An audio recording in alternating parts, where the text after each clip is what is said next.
He entered halfway into the shoulder and then jerked back into the lane. After previously having just gone through a green light. So there's no indication that he's allowing a vehicle to pass or anything like that. He went through a green light, entered the shoulder, and then jerked back. So by your theory, then, any single person that ever drives a mere nanosecond to the right of an improved shoulder is now violating this offense, this transportation code. This law can't be like that. Good morning, Mr. Allen. Sir, you're charged with driving while intoxicated. Second offense, you're facing up to a year in jail and or a $4,000 fine. We are going to do probable cause. You have the right to remain silent. Hey, senor, hat off. We're going to do probable cause. You have the right to remain silent. Anything you say can or will be used against you. You have the right to have an attorney present. If you cannot afford one, one will be appointed to you, sir. Yes, Judge. Okay. On December 28, 2024, the officer came to a stop behind the defendant's vehicle, and the light turned green, and the defendant's motor vehicle proceeded, and the defendant's vehicle immediately drifted approximately halfway onto the shoulder with other motor vehicles around it before the driver jerked back into the lane. Traffic stop was then initiated, and the officer made contact with the defendant, the driver, and sole occupant of the vehicle. The officer observed slurred speech, bloodshot eyes, unsteadiness on feet, and an odor of an alcoholic beverage. The defendant admitted to consuming one alcoholic beverage, and standard sobriety tests were administered. HGN 6 out of 6. The walk and turn on one leg stand could not be performed due to the defendant complaining of leg pain.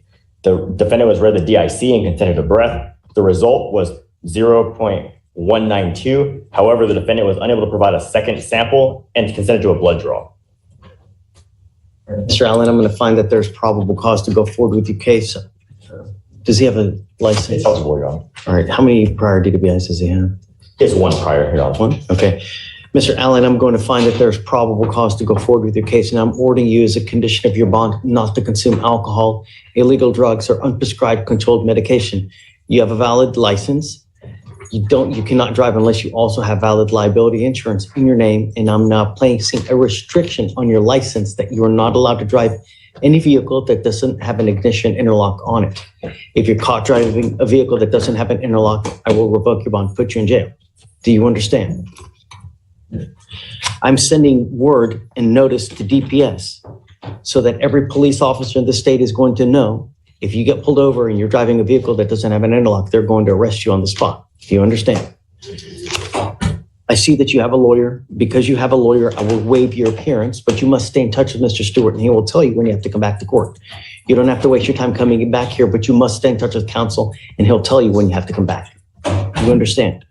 So I need to wait for him now? We're going to have you wait for him now, but after today, I'm going to waive your appearance so you don't have to waste your time. We'll just have you work and do your life while we get evidence, or while he gets evidence to work the case up. Wait for him. Right. I'm going to have you sign a reset. I'll have you meet with Felicia for bond conditions, and we'll just have you waiting back for Mr. Stewart to show. Okay? Please. Right this way. Moments later. Ready? Yes. Come on in. Morning. Hey, how are you? Mr. Stewart, what's new? Sir, how was your New Year? Great. We did PC on your case. Okay. We just did stand up. What's your guy's name again? My last name is Allen, Your Honor. I would like to make an argument on PC. I don't know whether. Absolutely. I'm always ready to hear it. So refresh my memory. What happened? So in Allen's case, it was where the officer came to a stop behind the defendant's vehicle and the light turned green. But he had expired registration, right? No, Your Honor. In this case, the defendant's vehicle proceeded through the green light and immediately drifted approximately halfway onto the shoulder with other vehicles around it and then jerked back into the lane. Were there any other vehicles around when this happened? Yes, the officer explicitly wrote there were other vehicles around the vehicle before the driver jerked back in the lane. So he went into the shoulder and there were other vehicles. Go ahead. Yes, sir. My argument is, Your Honor, that, as far as what's actually alleged, says the light turned green and the truck along with several other vehicles proceeded, which obviously is in compliance with the law. The only argument that the state has made here elucidated is that they observed a Silverado drift into the shoulder with other vehicles around it. If he's drifting into the shoulder, that's not endangering any other vehicle. That's not an allegation of the safety of anybody else out there on the roadway. The shoulder is away from any other vehicles. Maybe he's doing this in an abundance of caution. There's no indication that it was dangerous or endangered any other vehicle, anything like that within the allegations here.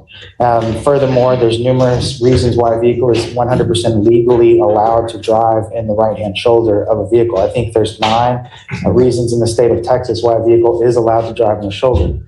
There's nothing here that alleges that basically he committed any sort of crime that would lead the officer to then stop him. This is insufficient information, and I would argue that there's not valid probable cause here on this case. I think he has a valid point where, perhaps well, I mean, I don't want to speculate, and you're saying, well, maybe he did it because of this, but I don't want to speculate, right? Because were there other cars? I don't know. Was it dangerous? I don't know. I mean, Judge, but failure to maintain a single lane when there are other vehicles within the vicinity is a valid reason for a stop. right, but you got to articulate facts as well, right? So according to the statute. Right, and I understand because we've had this issue before where it's failure to maintain a single lane, but we're unsure if there's other vehicles. That I can appreciate and understand. But in this case, the officer did specify that there were other vehicles in the vicinity. And under Texas law, that is sufficient for a stop. I disagree. I think that when we look at the statute for failing to maintain a single lane, the second half of the statute is that it endangered somebody. And there's no indication here that there was any danger. Is it 545.460? Isn't that it? Fleming, yes, Fleming, Hardin.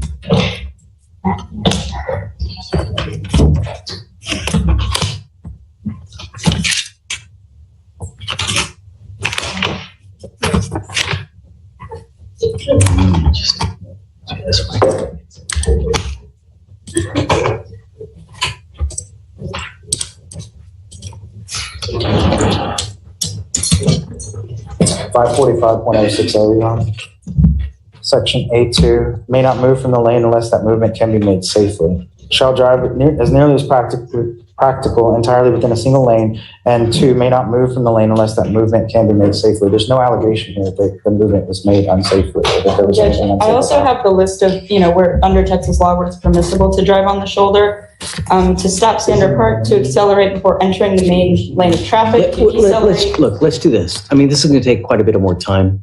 So can you come back? Do you have anywhere else to go? Oh, yeah. Let me go through the arraignments, get everybody done and out of here, and then because this is going to take quite a bit more time. Yes, sir. Right? And give you time to take a look more so if you need to, you too as well, if you want to try to find a case law. Let me just go through because I have another lawyer that's waiting, Absolutely.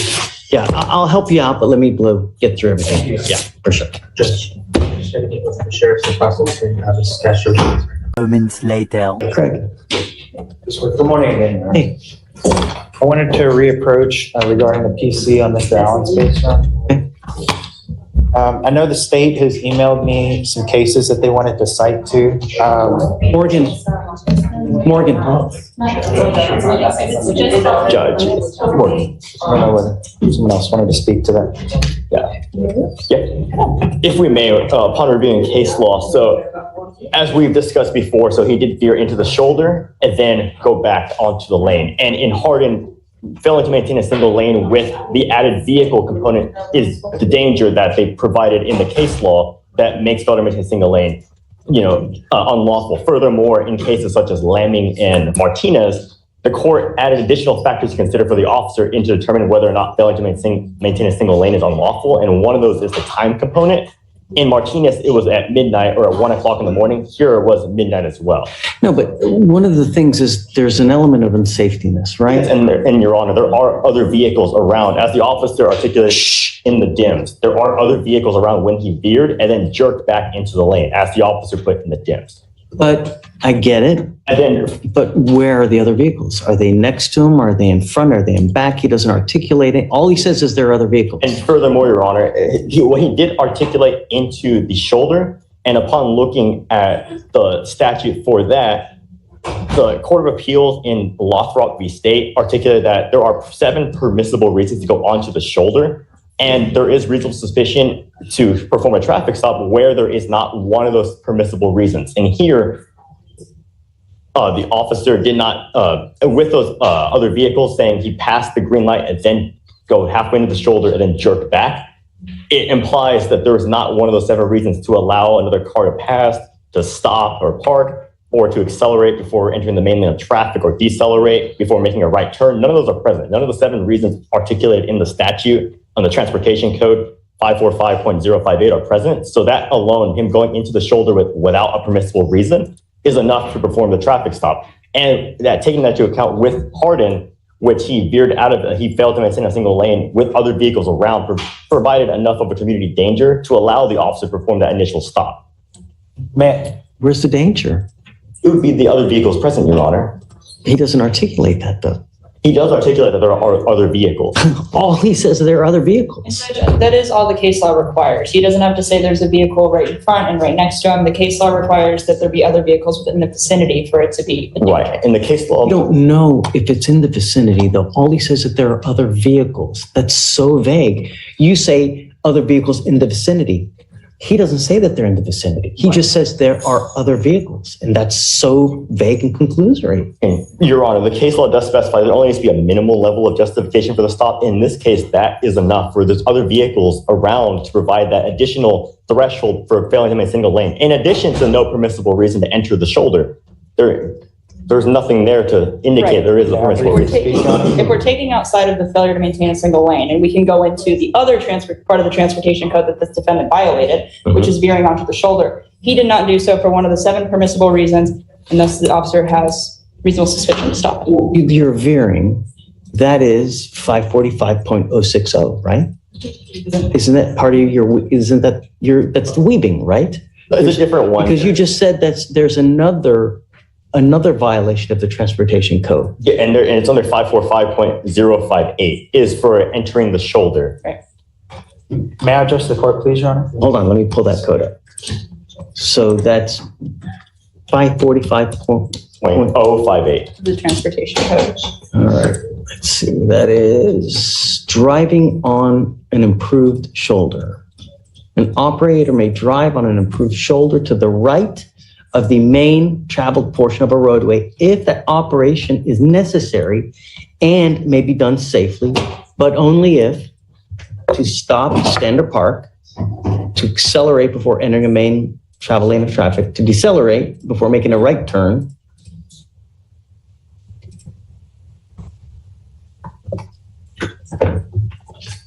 to avoid a collision as permitted by an official traffic device. Okay.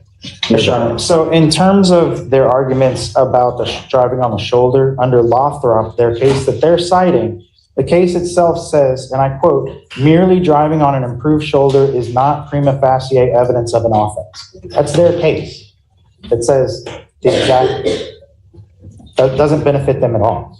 In terms of Hardin, their own case, based on our review of the record and precedent, we conclude that the detaining officer did not have reasonable suspicion to stop, I believe, for violating Transportation Code Section 545.060. Again, that's their case. And in that one, that's where the vehicle's tires crossed over the fog line, just as in our case, into the shoulder. And in their own case, it says that was not reasonable suspicion. And so, you know, I would like to, you know, highlight these two cases because I think they're directly on point. I don't know why the state did. In terms of State v. Hernandez, which is 2016 out of the Fourth Court of Appeals, and I have the appellate case number, but I don't have the specific site. My only concern is there an element of unsafetyness? That's all I want to know. To just address one point briefly, in the case Lothrop, they do say that really on an improved shoulder is not prima facie case evidence of an offense. However, if it states explicitly that the offense of illegally driving on an improved shoulder can be proven in one of two ways, either driving on an improved shoulder was not necessary part of achieving one of the 7 approved purposes which are articulated in the statute, or that it could not have been done safely. And here, we're again going back to the 7 articulated purposes in the statute that are not present here. He entered halfway into the shoulder and then jerked back into the lane.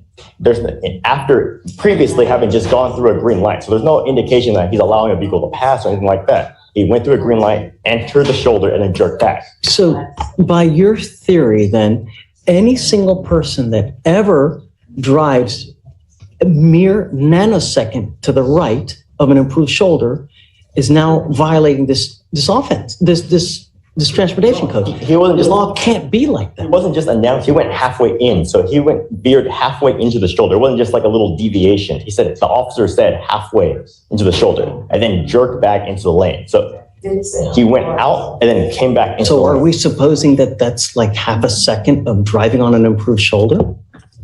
Is it 1 second? Is it a minute? Is it? I'm sure it should matter. I mean, Because the legislature articulated 7 specific reasons why that would be permissible, and they wouldn't have. If an old grandmother who is 70 years old is driving on a freeway and accidentally, And but that would provide the minimal justification just to perform an investigative, a stop, just to investigate. It wouldn't be an arrest or anything like that. It would just be the traffic stop would be allowed at that point. There would- I don't know. I don't think that the officer wrote enough in the report. I don't think that the unsafetyness as far as, saying that there are other cars around, I just don't think that there's enough. Yes, Judge. I'll find no probable cause. Thank you. Okay.